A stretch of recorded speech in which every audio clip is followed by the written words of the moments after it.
Greetings. Welcome to Dr. Neil's Spiritual Awakening to Non-Duality. This is Dr. Connie Zweig, and I'll be interviewing my husband who lives in spiritual awakening. You may have heard about this or read about it, but you may not know someone who lives it day to day. We'll be exploring how non-duality developed in Dr. Neil as I've observed it over 25 years, and as he directly experiences it every day. Each podcast will explore a different theme. We look forward to you joining us.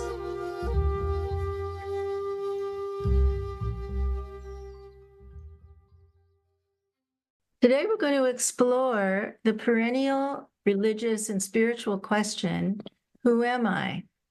It's also at the root of psychology and so many disciplines that explore the nature of human life, human consciousness, and our essential human nature.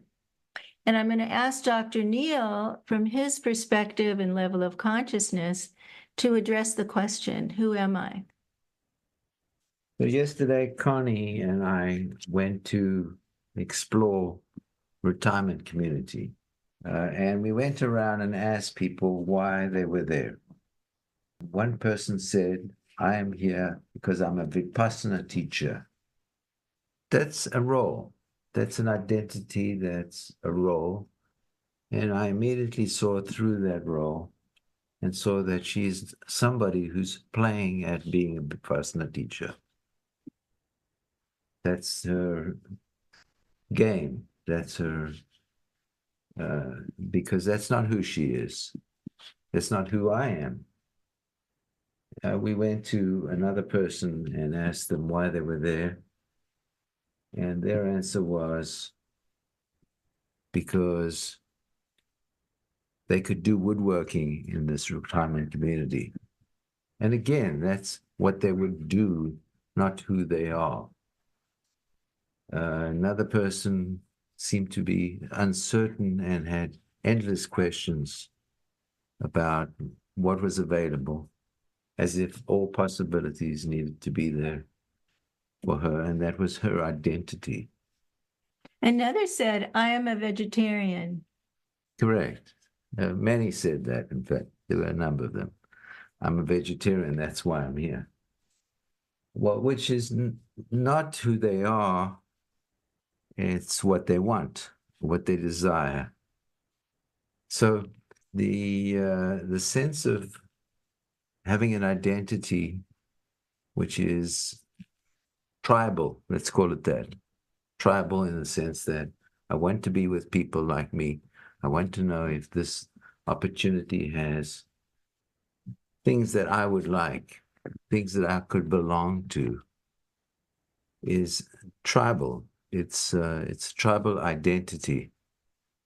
So it seems to me most people in postmodern, Western, post-industrialized culture, mainstream culture, do, as you say, they identify with what they do, which could be a craft like woodworking.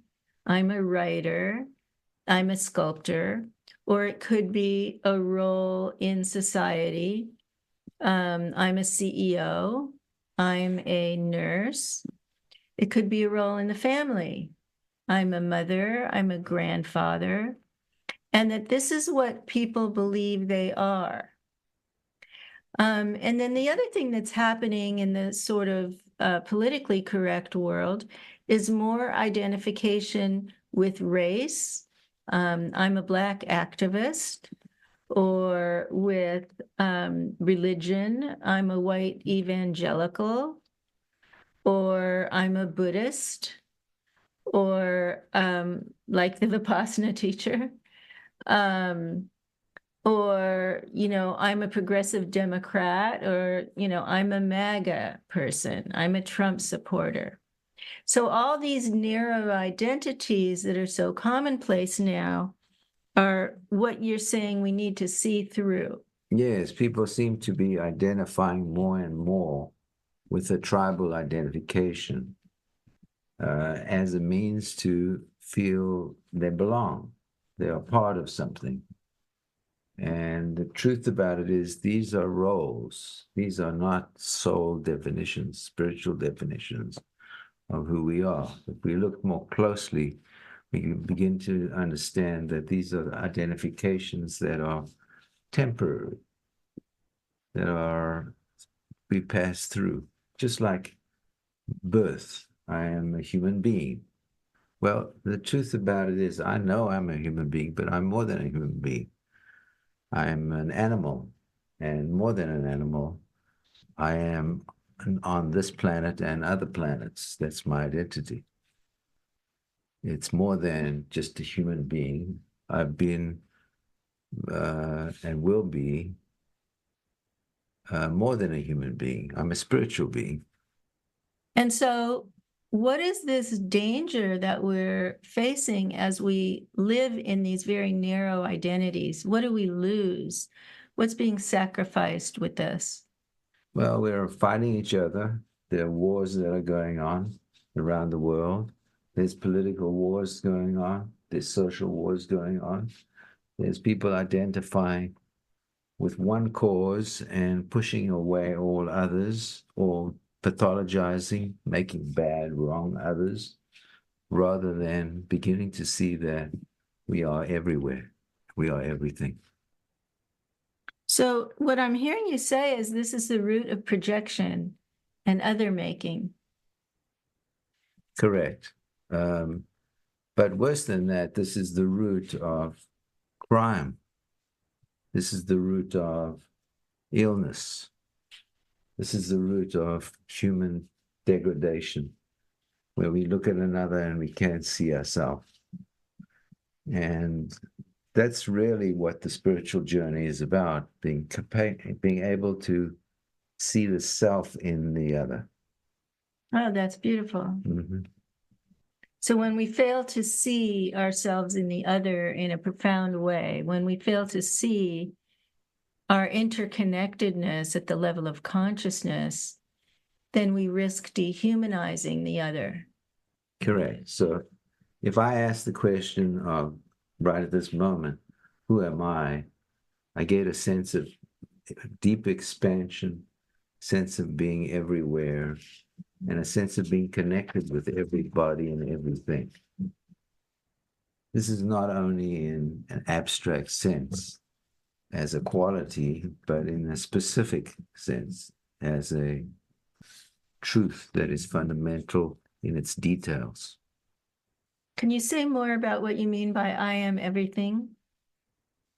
Well, if I look at the internally, my part of me, I see a human body. I see emotions.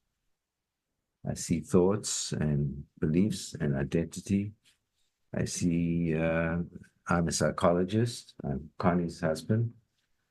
I'm a father. I'm a grandfather. I'm South African. I am American. And the identifications are infinite. I am a soul. I'm immortal. I was born and I will be reborn. I will die. I will come back again.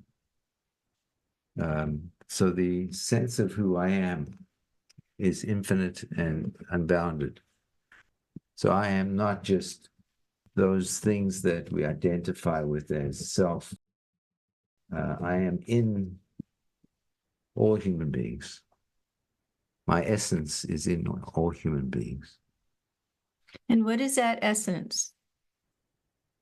I guess the Hindu description is Sattvamasi. Thou art that.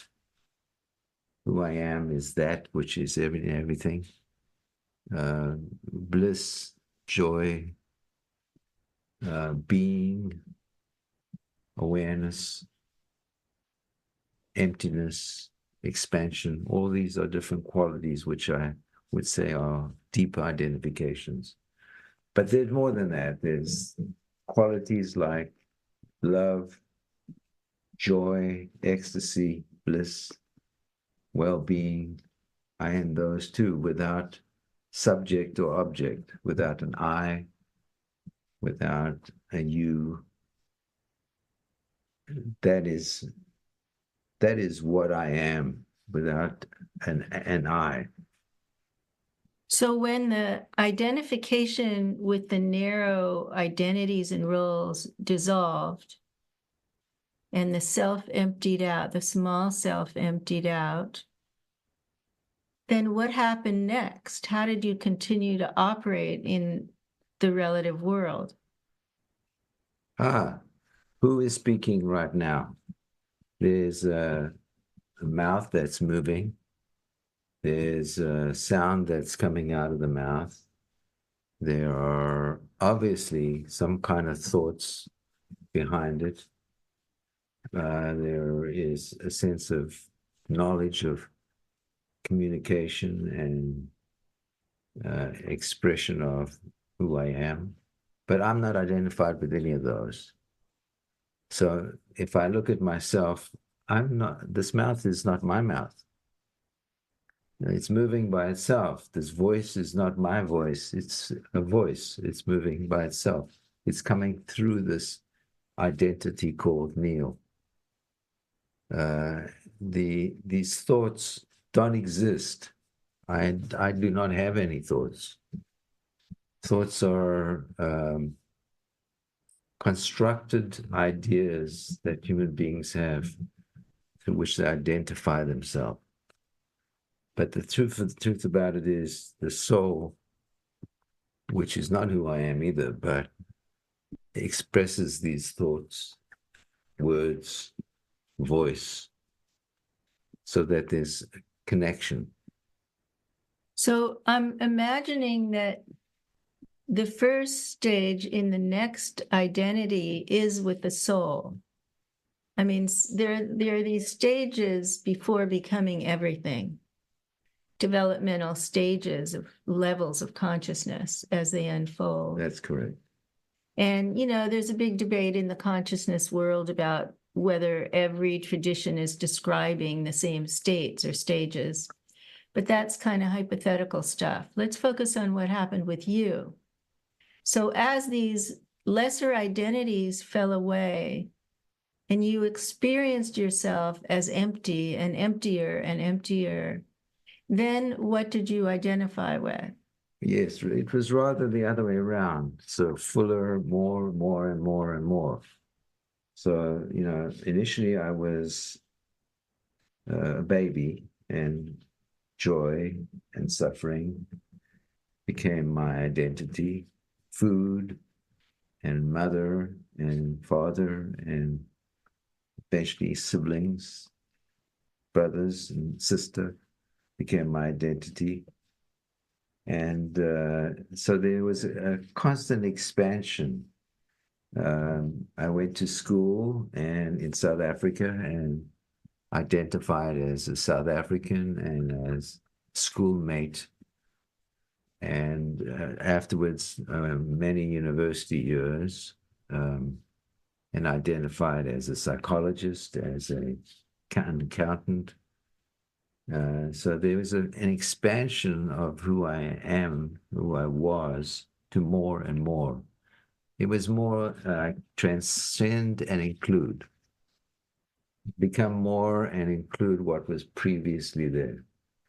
And the first integration of these into a single identification was what I'd call the ego. Ego, not in Freud's sense of ego, superego. Ego in the Hindu sense of being a separate individual with body, emotion, thoughts, beliefs, feelings, compassion, human being. So an individual rather than and that individual may belong somewhere, or belong to a group, but I'm still an individual. And an individual was the first major step. Being an ego was the first major step. It's the first major step beyond tribalism, which is I am a psychologist. I'm a Jew. I'm a husband. I'm a child. First step, be outside the group to I'm an individual. I'm an ego. I'm an individual that includes all of that and more. But there's an I that's at the core. So that's the first thing. So it's not so much about letting go as adding on. So in psychology, we call that separation and individuation. But in the mystical traditions, they teach that that's the source of suffering, because that's the experience of separation from the deeper mystical interconnectedness. Well, the mystical traditions are very complex and they're different. So some are inclusive and some are work on negating. Negating in the sense of I can experience myself as a soul or a being if I reject myself as an ego or a separate person. Yes, not this, not that. Right. So that's true of certain traditions, Buddhism, Hinduism, but it's not necessarily true of Western spiritual traditions, which tend to be inclusive. Okay, so for you, your experience was first you became a separate individual, Mm-hmm. and then how did it unfold into a deeper identification? So becoming a separate individual, what was, I would say, the first major step, which is I am not part of a tribe alone.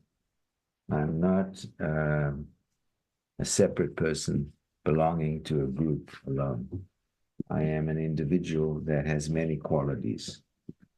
And that aspect of myself that has many qualities and many identities open the door to consider the idea that maybe I'm more than even that, more than even those identities. Okay. So then what was the next phase? The next phase was a sense of awareness that I am emptiness. I'm not none of those. I am empty of identification. I'm empty of description. I am, in a sense, nothing. So with that state, all of the my's disappear. My body, my role, my mind, my beliefs, my religion. Correct. All identification of separateness disappeared because there's nothing there. Those are all constructs of the mind. Those are all constructs of the emotion. Those are all constructs of the tribal identity or the physical identity. So during that time, what was there any positive identification? You experienced emptiness of body, emptiness of mind. Was there any positive identity? Yes, all the other identities were still there. They just were seen through.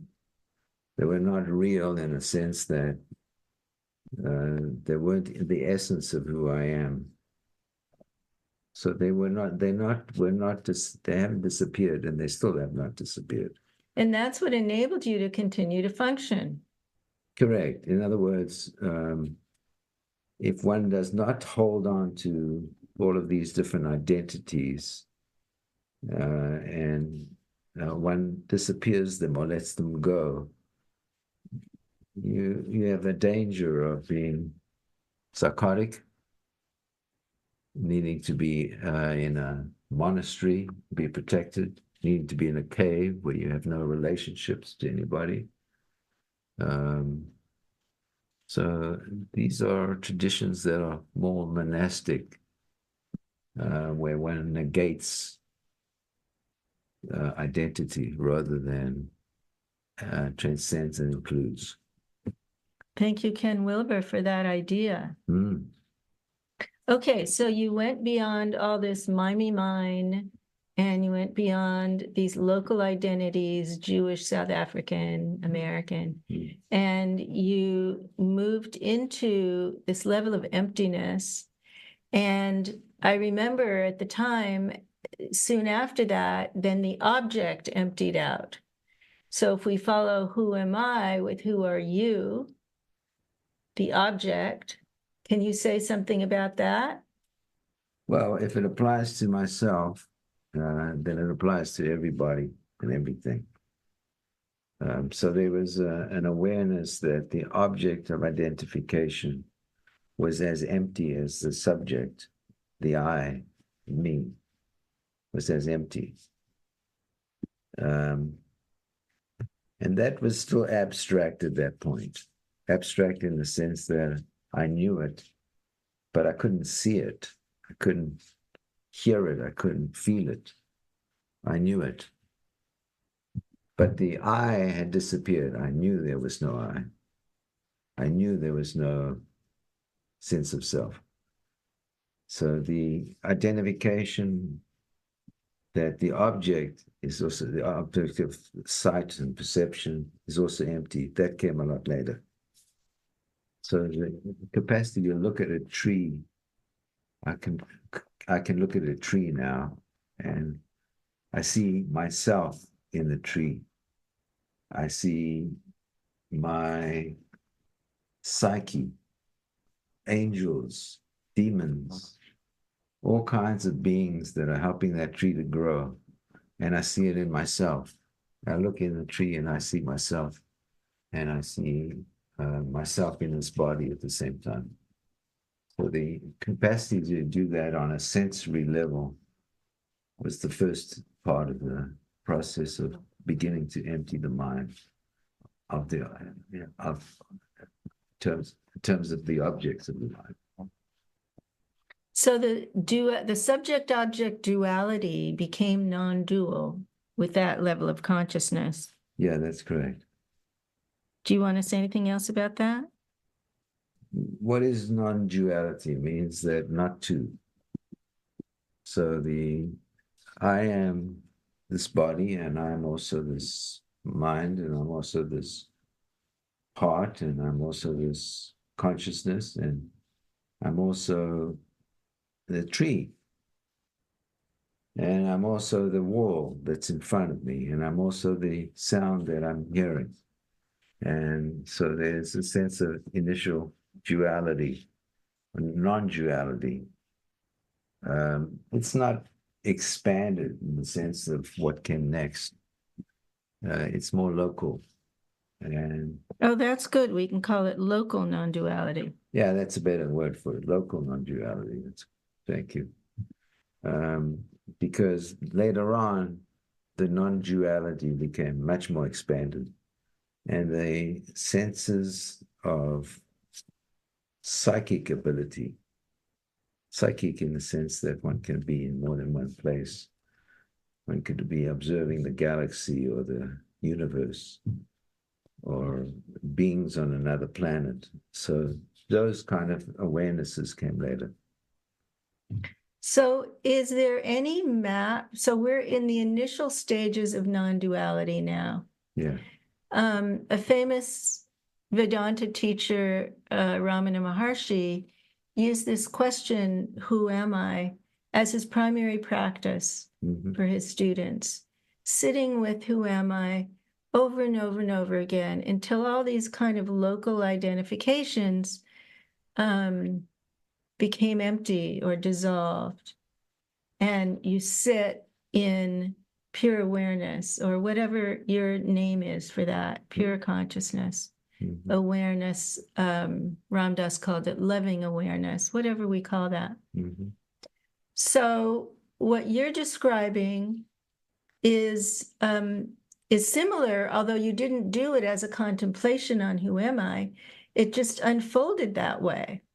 Yeah, it was a step-by-step process that was about following my inquiry of who I am. Ramana Maharshi was a monk, and he lived in a cave, and he lived a very separate existence, not identifying with his thoughts and his body and the world that he lived in. My path is a little different, and there are many different paths. So my path is more about inclusion and transcendence and inclusion. Well, it's a householder path. It's a householder path, and it's necessary to have all of these steps and stages in order to be functional in the world. And and I am very functional in the world. Yeah, you're highly functional, which is really a curious thing given where your attention lives. Mm-hmm. So, and we should come back to that in a later podcast because I think that's an important question. Mm-hmm. So, is there anything else to say about this? It seems to me we skip the step of identifying with soul. Yeah, soul comes next. So I did not find my identity as a soul initially. My identity initially was emptiness and fullness. So fullness in the sense of being everything and everywhere. So those were the steps and the stages. And of course, we can pick that up at another time if you want, or what happened after the emptiness and what happened after the identification of self as empty and other as empty. So there were many more steps and stages. Okay, so next time we'll start with what it's like living as a soul identity. Because I think that whole idea of shifting from role to soul, to use Ram Dass's phrase, shifting our identity from what we do to who we really are, which is what you're describing, could be really interesting and meaningful to people. Thank you. See you next time.